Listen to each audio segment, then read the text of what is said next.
Halo guys, balik lagi sama Mimin. Kali ini Mimin bakal membawakan alur cerita manhwa baru tahun 2024 kemarin. Sambil nunggu manhwa baru yang menarik. Sekali lagi Mimin ucapkan terima kasih buat kalian yang sudah support Mimin hingga sekarang.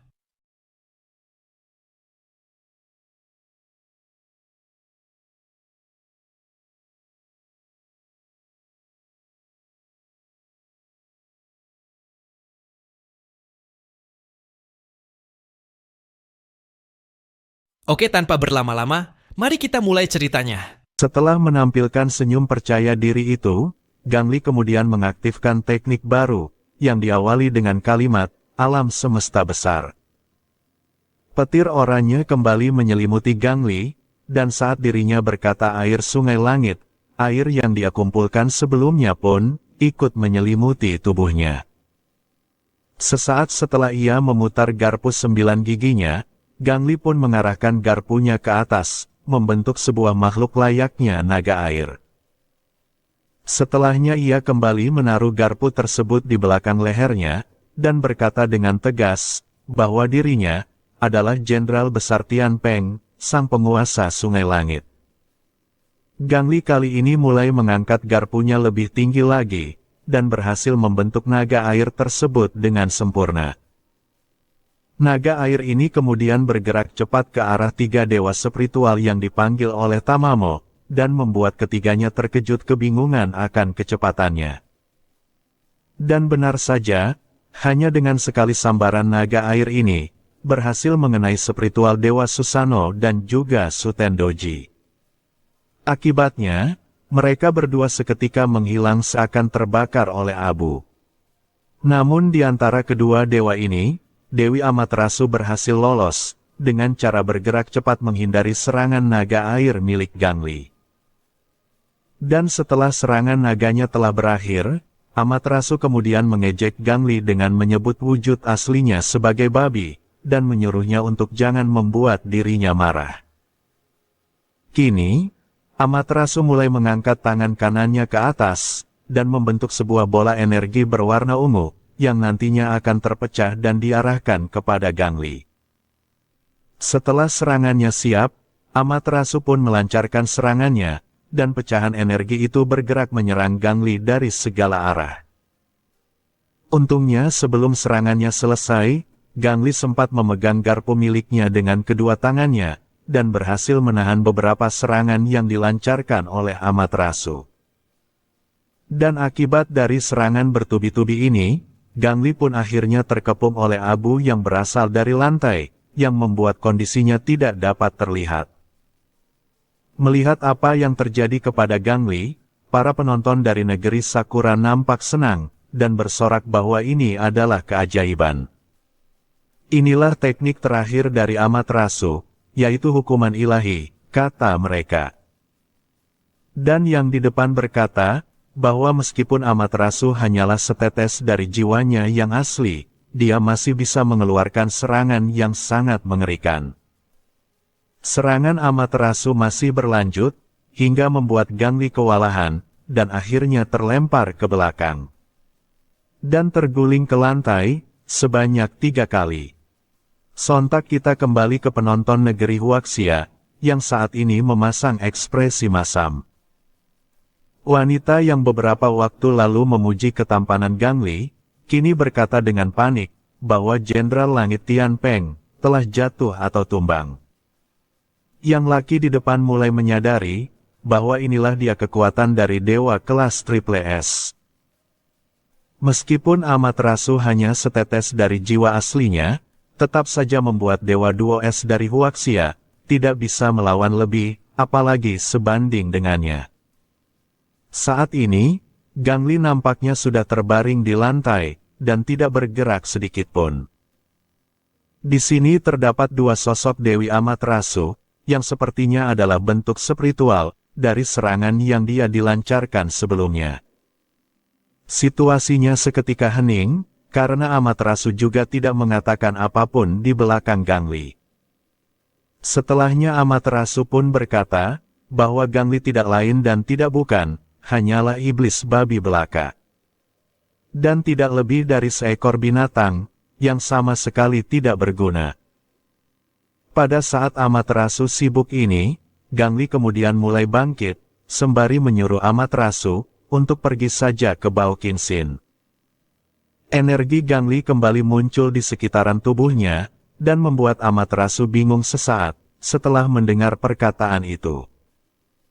Dengan kecepatan tangan milik Gangli, dia pun mengarahkan tangan kanannya ke leher wujud spiritual Amaterasu, dan berhasil mencekiknya.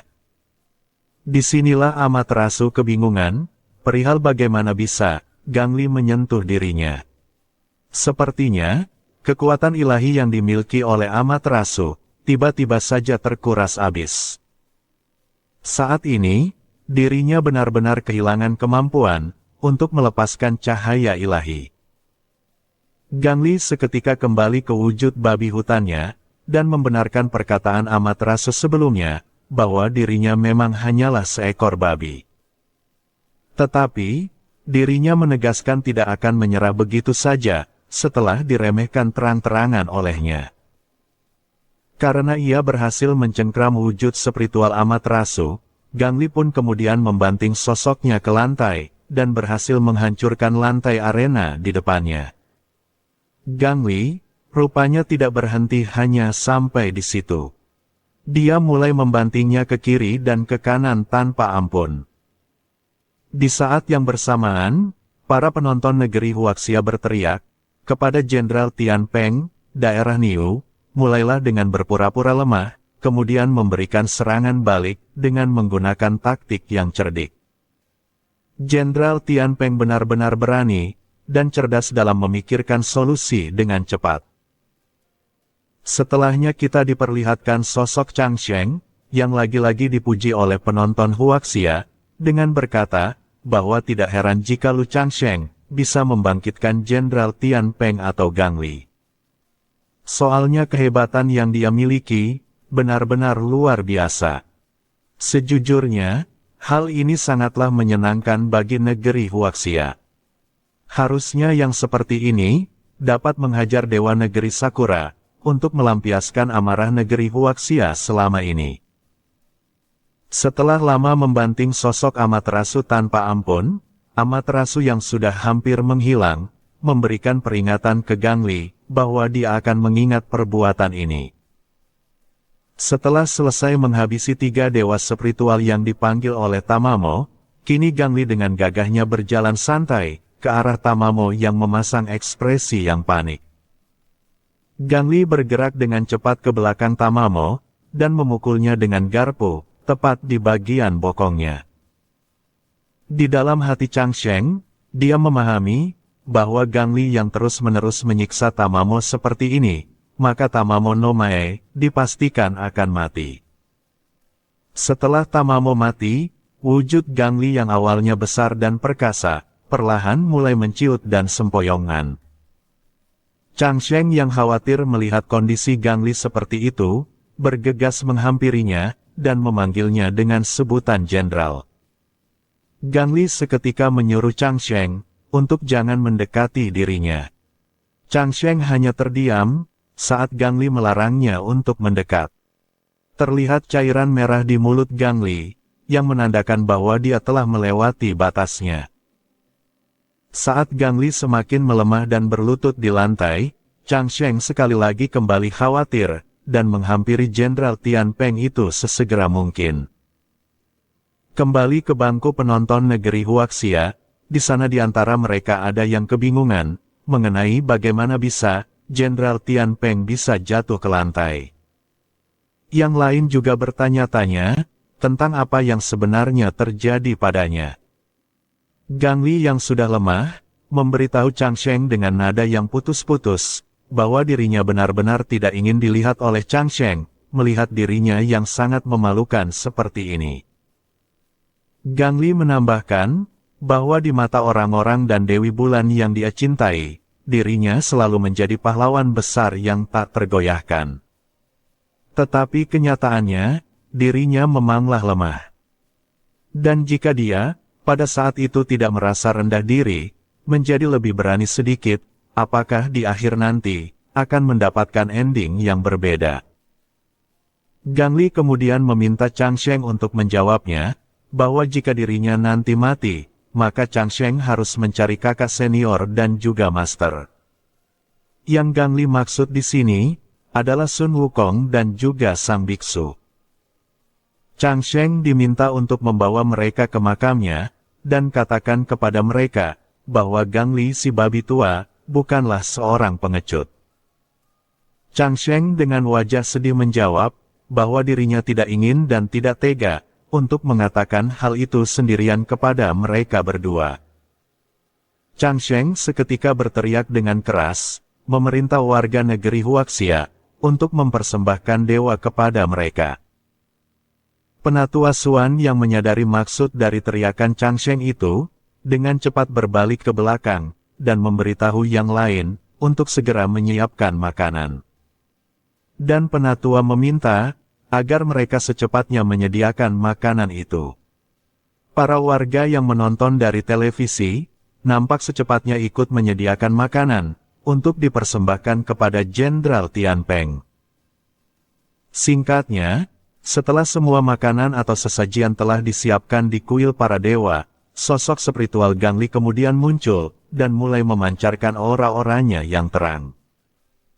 Spiritual Gangli telah bangkit dan membuka matanya, setelah itu berdiri tegak di atas kuil para dewa itu, memperlihatkan sosoknya yang tegar. Dialah dewa kelas 2S, yaitu Jenderal Tian Peng. Setelah kebangkitan sosok spiritual milik Gangli, kita kemudian kembali diperlihatkan dengan sosok Dewi Aphrodite, yang mengumumkan bahwa pertempuran Mythological Arena babak keempat, pertarungan antara negeri Huaxia dan negeri Sakura, telah dimenangkan oleh negeri Huaxia. Sorak-sorai yang meriah terdengar di telinga Changsheng. Dewi Aphrodite melanjutkan, ini adalah momen penentuan, yang lumayan menarik. Sejujurnya Dewi Aphrodite dan jajarannya, tidak pernah tahu bahwa Huaxia, memiliki kegigihan sekuat ini. Kembali ke bangku penonton negeri Huaxia, di sana mereka berdoa dan berharap, semoga Jenderal Tian Peng cepat pulih dengan lancar, tanpa adanya hambatan. Dan wanita di sebelahnya menambahkan, bahwa pertempuran ini, telah memberikan banyak pelajaran bagi bangsa Huaxia. Pria yang berdiri di belakang mereka berdua juga berkata, bahwa tanpa kekuatan kepercayaan, Gangli bahkan mampu bertarung melawan Dewa Iblis kelas Triple S negeri Sakura, hingga sampai tahap terakhir. Sungguh kebaikan macam apa, yang rela mempertaruhkan harga dirinya demi bangsa Huaxia. Setelah mendengar semua harapan dan pujian para penonton tersebut, Changsheng mulai mengeluarkan air matanya, karena terharu dengan usaha sang jenderal. Namun Gangli meminta Changsheng, untuk berhenti menangis dan menatap ke arahnya. Melihat Gangli masih bisa berbicara, Changsheng yang awalnya sedih, seketika memasang ekspresi bahagia. Dia memanggil Gangli dengan sebutan Sang Marsal atau Jenderal. Gangli memberitahu Changsheng, kalau orang tua ini, belum mati meski sudah berjuang cukup keras. Tubuh Gangli yang awalnya menciut, perlahan kembali membesar, sembari digotong oleh Changsheng untuk bangkit. Gangli dengan bangga memberitahu Changsheng, kalau mereka telah memenangkan pertarungan. Setelahnya, kita kemudian berpindah ke auditorium negeri Bangzi atau Korea. Di sana seorang asisten muda dari seorang guru melaporkan, bahwa para dewa Huaxia, seharusnya memiliki kemampuan untuk mengalahkan lawan mereka dengan mudah. Asisten muda ini bertanya, jadi lantas mengapa mereka selalu kehabisan tenaga, dan berakhir dalam situasi yang gawat? Gurunya menjelaskan, bahwa kekuatan keyakinan yang dimiliki oleh Huaxia, masihlah lemah terhadap dewa neraka. Makanya dewa-dewa itu, secara alami tidak memiliki kekuatan, untuk diperoleh dari masyarakatnya. Tidak dapat dipungkiri, kalau negeri Huaxia, baru saja beruntung dalam 2 pertandingan. Tapi meski begitu, sekarang mereka sangat rentan terhadap serangan balasan. Sekarang kita kembali ke Changsheng dan Gangli, yang dimana Gangli memberitahu Changsheng bahwa mulai dari sekarang, langkah selanjutnya akan bergantung pada keputusan Changsheng. Sekarang sudah waktunya bagi Gangli untuk pergi mencari cahaya bulan putih miliknya. Gangli kemudian berjalan meninggalkan Changsheng, dan Changsheng sekali lagi memanggil julukannya. Gangli merespon panggilan Changsheng dengan membalas, untuk tidak perlu berkata apa-apa lagi terhadapnya. Dan selain itu, Changsheng diminta untuk jangan melupakan janji yang dia buat sebelumnya. Mendengar kalimat itu dari Gangli, Changsheng awalnya terdiam dan tidak berkata apapun. Tetapi setelahnya, Changsheng dengan cepat menyatukan kedua tangannya, dan meminta kepada Jenderal Tian Peng untuk berhati-hati dalam perjalanannya.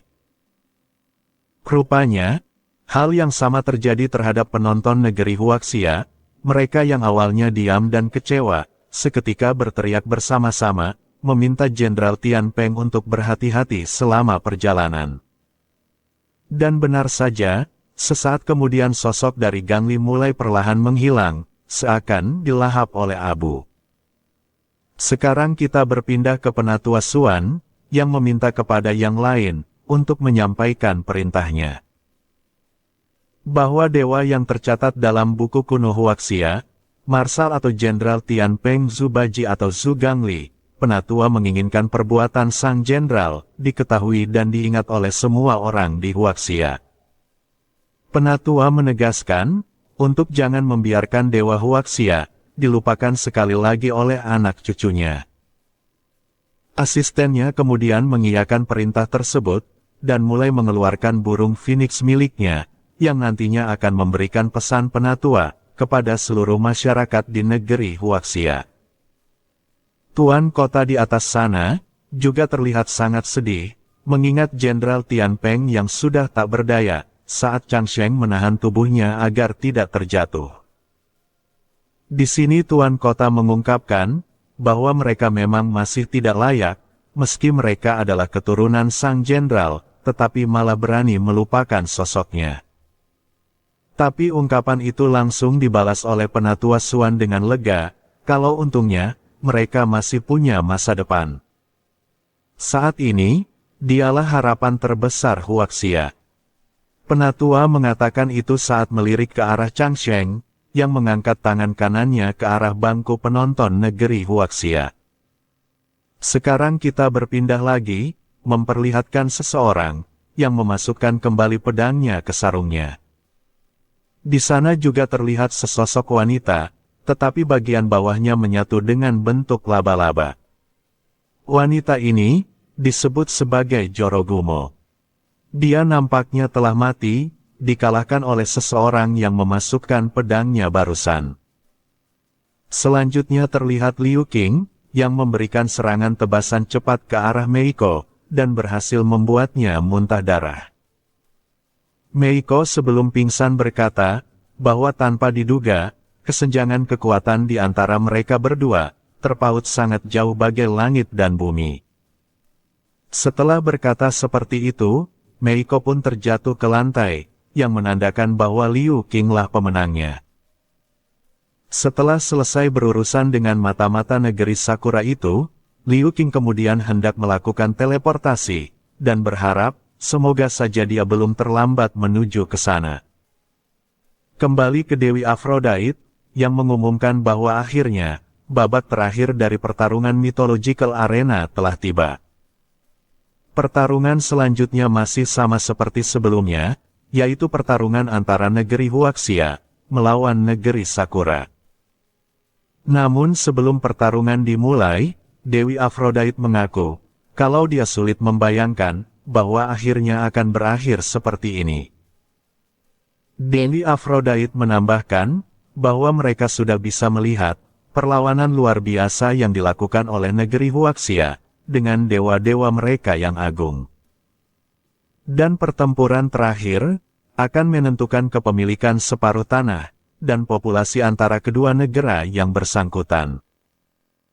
Sesaat kemudian, Dewi Aphrodite mulai berteriak, mengumumkan kembali bahwa mulai dari sekarang, kedua belah pihak harus kembali mengirimkan perwakilan mereka. Chang Sheng kini nampak terdiam, dan mulai memasang ekspresi senyum, sambil berkata di dalam hati, kalau inilah saatnya untuk bermain dengan serius. Namun sebelum Chang Sheng bertindak, seseorang tiba-tiba saja menyentuh pundaknya, yang ternyata itu adalah tuan kota. Chang Sheng di sini, nampak melirik ke arahnya, dengan wajah yang kebingungan. Tuan kota menyampaikan ke Chang Sheng, bahwa dia sudah cukup berjuang, dan saat ini adalah giliran tuan kota. Mendengar tawaran itu, Chang Sheng kembali mengungkapkan, bahwa dirinya mengetahui banyak, tentang sejarah tersembunyi dari para dewa Huaxia. Maka dari itu, Chang Sheng meminta kepada tuan kota, agar mengizinkannya untuk pergi. Tuan kota di sini tidak menyangkal, dan malah membenarkan bahwa Chang Sheng mengetahui banyak hal. Tetapi, dalam pertarungan terakhir ini, dialah yang seharusnya menjadi orangnya. Dan dengan kecocokan Chang Sheng dengan para dewa, mustahil bagi Chang Sheng untuk berhadapan dengan kartu truf yang dimiliki oleh negeri Sakura. Tuan kota jujur ke Chang Sheng, bahwa Huaxia masih membutuhkan orang seperti Chang Sheng untuk terus berkembang. Tuan kota juga meminta Chang Sheng untuk jangan lupa, bahwa dia pernah menjadi seorang jenius, yang mempunyai harapan yang besar di masa lalu. Tuan kota kini mengeluarkan sosok spiritual dewa miliknya, yang ternyata adalah Changsan, Zhao Zilong. Karakter gratis yang terdapat di game Mobile Legends. Tetapi, saat tuan kota sudah siap dengan tekadnya, Liu Qing kemudian muncul di belakang, dan meminta kepada tuan kota yang bernama Lao Bai, untuk membiarkan dirinya saja yang bertarung. Tuan kota yang melihat kehadiran Liu Qing, mengatakan kepadanya, bahwa dia kira, Liu Qing tidak bisa datang ke Mythological Arena hari ini. Liu Qing membalas, mana mungkin dirinya berani, untuk menunda kesempatan bangsa Huaxia, bisa bangkit atau bahkan jatuh. Tapi sejujurnya, Liu Qing mengaku bahwa mata-mata negeri Sakura itu, memanglah benar-benar licik.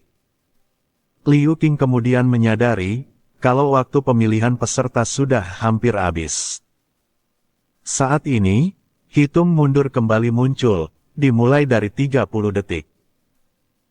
Liu Qing dengan gerakan kilat, seketika turun ke arena, dan berteriak ke host Dewi Aphrodite, bahwa perwakilan dari negeri Huaxia, Liu Qing telah hadir di sini. Siapakah di antara mereka dari negeri Sakura, yang berani bertarung dengannya? Di lain sisi, pada bangku penonton negeri Sakura, terlihat sosok pria berambut hitam, yang menatap Liu Qing dengan tatapan meremehkan. Dia awalnya cuman terdiam, dan setelah itu meregangkan otot tubuhnya. Namun seketika dia langsung menghilang dari tempat dengan cahaya ungu, dan muncul secara tiba-tiba di arena, dengan gaya yang sangat keren. Dia mulai memperkenalkan dirinya, bahwa perwakilan dari negeri Sakura, Yamada Takumi, akan bertarung melawan Liu Qing. Ini adalah akhir dari part 9. Jika kalian suka, jangan lupa klik subscribe, like, dan share ke teman kalian. Terima kasih sudah mampir, sampai jumpa di video selanjutnya.